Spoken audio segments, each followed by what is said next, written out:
بسم اللہ الرحمن الرحیم۔ سوال یہ کیا گیا کہ جشن آزادی کے موقع پر یعنی 14 اگست کے موقع پر جو ہم چہروں پر بچے یا بڑے اسٹیکر وغیرہ یا پرچم وغیرہ بنوا رہے ہوتے ہیں تو کیا آیا کہ یہ جائز ہے بنوانا یا نہیں؟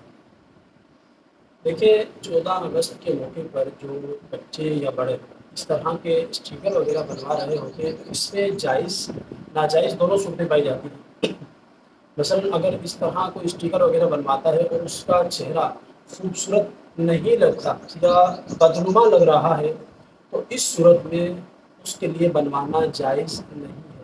اگر اس کا چہرہ خوبصورت یا کم از کم بدنما یا بدصورت نہیں لگ رہا تو اس صورت میں بنوا سکتا ہے۔ البتہ بہتر یہی ہے کہ نہ بنوایا جائے۔ اگر اس کی تہ جم جائے گی تو وضو بھی نہیں ہوگا، اگر وضو نہیں ہوگا تو نماز بھی نہیں ہوگی۔